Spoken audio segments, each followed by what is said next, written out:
Hello everyone, welcome back. I am actually really enjoying making these Apex Legends videos where I discuss different topics, tips and tricks, and rankings.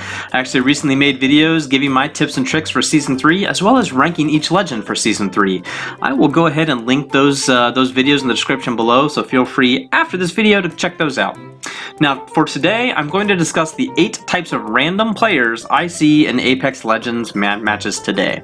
Now, there are obviously a ton of different types that you may or may not fit into, but I'll guarantee that you have ran into all of these types of teammates in public matches. So, let's get started. Number 1, the noob. So obviously you can't leave the noob off of the list. Oftentimes you will recognize the noob by seeing your team's banners after choosing your legends and seeing they have little to no stats, a gray plain banner, and the obvious single-digit rank. However, Apex Legends has a lot of transfers from Fortnite, PUBG, Rainbow Six, Call of Duty, CSGO, and so on and so forth.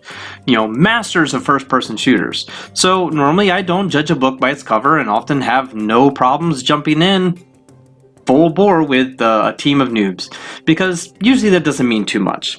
But when they relinquish Jumpmaster, that's usually not a great start. Then you get into some battles, they don't know how to ping, or you see you're 5 minutes in, they haven't healed from running through lava, and they're still rocking that Mozambique. You know, that's a good sign number 2. And after you have battled solo against 3 other squads and you are low on health and ammo, your lifeline noob of a teammate doesn't have the courtesy to drop that healing drone, you know you are with a noob. And that goes for every noob legend. I recently played with 2 nooblets, a Caustic and a Watson teammate. I was Pathfinder. I will actually cut to that video now. I just thought to myself that if I can make it to the final ring with these 2 OP Defender teammates, we should be great.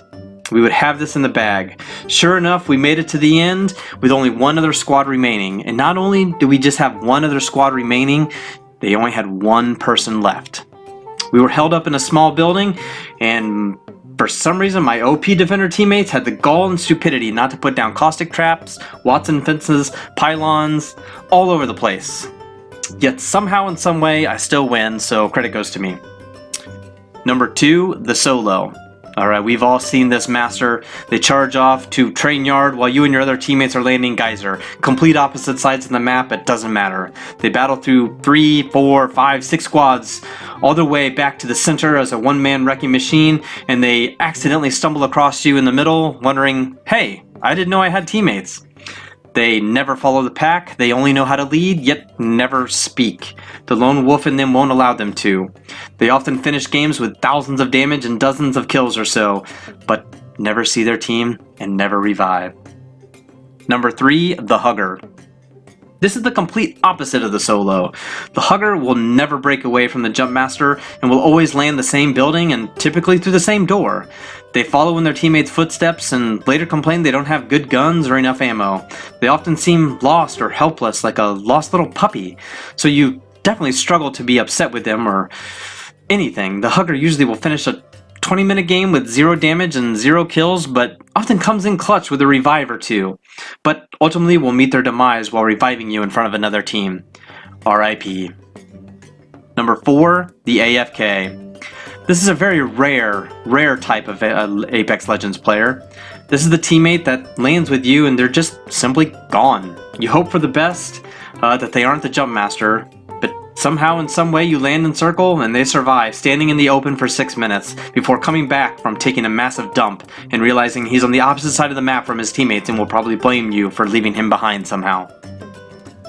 Alright, and before we jump on to numbers 5 through 8, I'd like to take a quick second and ask you to sub if you haven't already. For some reason, only about 30 to 40% of views that I'm getting are from subscribers, so most of you are not subbed, so you might as well, you're watching the videos, just hit sub, it's pretty easy. Number 5, the pinger.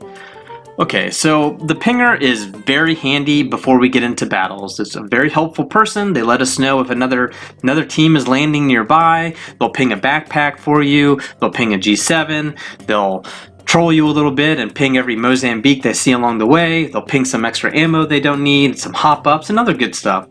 But then, an opposing team charges at the pinger with all 3 members. The pinger panics and slams his fingers down thousands of times, letting you know that there are no less than 200 enemies nearby.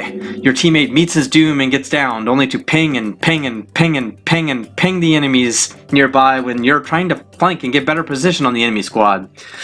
They finish your downed pinger teammate, and you swoop in and save the day by wiping the whole squad and coming in to grab your fallen teammate's banner, who has pretty much non-stop ping his banner again and again and again and again.